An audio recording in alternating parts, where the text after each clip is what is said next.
Olá, queridos amigos, queridas amigas, que a graça e a paz de Jesus esteja com cada um dos amigos, que o sol da justiça que é Cristo possa inundar os seus corações, dando-lhes o devido entendimento, sabedoria, e que todos tenham um feliz dia.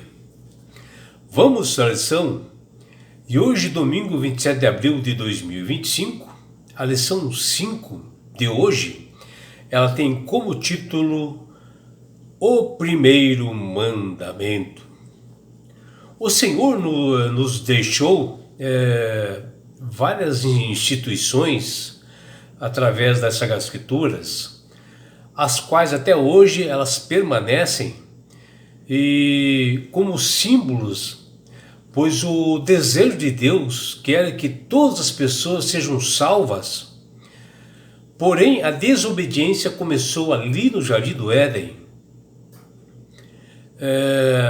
E o Éden foi uma tremenda de uma escola para nossos primeiros pais. Um lugar em que a interação das criaturas, eles teriam um aprendizado, os ensinaria a eles, Adão e Eva, e também a seus descendentes, sobre o verdadeiro caráter de Deus. E a lição de hoje, baseada ali em Gênesis capítulo 2, versículos 9 até 17, nós observamos que Deus deu no Éden o primeiro mandamento, que deveria ser também observado por toda a humanidade. E isso é muito importante para todos nós, e foi importante para Adão e Eva, que eles acabaram não observando. E essa primeira menção, ali no Éden, o primeiro mandamento, dado por Deus, ele se encontra aqui nas Sagradas Escrituras, que ocorre lá no texto do segundo relato da criação, que está lá em Gênesis capítulo 2, versículos 16 e 17, que ele relata sobre a alimentação, ou seja, o primeiro presente do Criador para toda a humanidade, que está lá em Gênesis capítulo 1, versículo 29. E nesse ambiente ali do Éden, Deus deu para nossos primeiros pais, e ele ordena que de todas as árvores do jardim do Éden comerás livremente, mas da árvore do conhecimento do bem e do mal não comerás, que está lá em Gênesis capítulo 2, versículos 16 e 17. Um mandamento tremendamente importante que foi revelado por Deus para poupar seus filhos da morte. Mas infelizmente eles não foram observados pelos nossos primeiros pais. E esse mandamento, ele é mais do que uma simples ordem que Deus havia dado, e que deveria realmente ser observado e obedecido, porque é uma ordem do Criador do Universo. E este relato é um ato de ordem de Deus, e que fosse realizado, né? Senão haveria consequências, e também as consequências elas se estenderam até nós em decorrência da desobediência de Adão e Eva. Sendo Adão e Eva criados para serem a imagem e semelhança de Deus, que diz lá em Gênesis capítulo 1, 27, ou seja, a sua santidade, o caráter perfeito, precisavam ser aprendidos e ser ensinados para o Adão e Eva, para que eles reconhecessem isso. E assim o Jardim do Éden, para os nossos primeiros pais, era a sala de uma faculdade para um aprendizado, onde o futuro manifestassem a semelhança externa deles com Deus, mas o mais importante era o caráter amoroso do seu Criador, que deveriam ser agregado para eles, onde esta imagem era mais evidente apresentar a natureza espiritual, onde as pessoas como Adão e Eva, tinham o livre-arbítrio e a personalidade autoconsciente, onde as criaturas ensinariam a eles, e também, no caso, Adão e Eva, que eles deveriam aprender isto e ensinar para seus descendentes sobre o caráter de Deus. E Adão e Eva, no Éden, eram alunos recebendo uma instrução direta do Criador, a fonte de toda a sabedoria, para eles terem um aprendizado, né, dos mistérios daquele lugar do Éden, e também os mistérios do universo todo, para eles tivessem um aprendizado e que isto fosse visível para eles dentro dessa sala de aula. E até Jó, no capítulo 37, versículo 16, ele menciona as maravilhas do Criador, que é perfeito em conhecimento. Isso foi dito por Jó. O Deus Criador e mantenedor do universo, ele é tremendamente perfeito, é um Deus de ordem, onde o verbo conjugado aqui, ordenar, ele vem do hebraico tessavá, que aparece em Gênesis capítulo 2, versículos 16 e 17, em que o Criador dá ordens específicas, né, aos nossos primeiros pais, por ele Deus ser um Deus onisciente, onipresente, onipotente, para que eles não comessem daquela árvore do conhecimento do bem e do mal, que era um teste de obediência e também de instrução. E Deus deu esta ordem para Adão e Eva, os proibindo de comer desta árvore, porque tem o poder da onisciência. Ele sabia realmente que o que ocorreria, e ele sabe sempre que é o melhor para nós, o que era melhor para Adão e Eva. Mas como Adão e Eva foram desobedientes, hoje as pessoas também são, né? Deus determina alimentos que devem ser consumidos. Deus determina tudo que é de bom e melhor, e as pessoas não observam. Deus queria poupar o ser humano do sofrimento a longo prazo que vem acontecendo para nós em decorrência de um pecado lá atrás.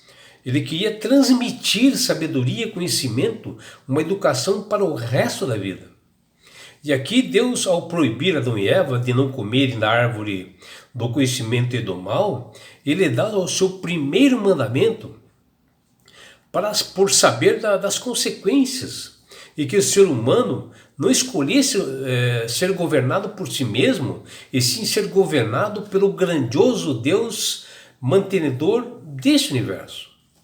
Por isso hoje Deus diz a nós que o nosso corpo, ele é templo do Espírito Santo, que está lá em 1 Coríntios capítulo 3, versículos 16 e 17, ele menciona que o nosso corpo ele é sagrado e que nós devemos cuidar, nos alimentar com coisas saudáveis que são mencionadas e apropriadas, que é mencionado nas Sagradas Escrituras.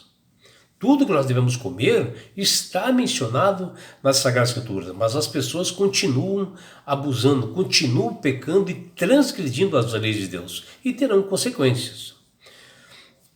Amigos, Deus deseja abençoar cada lar de seus filhos com as mesmas bênçãos que eram dadas para o primeiro casal Adão e Eva no Éden.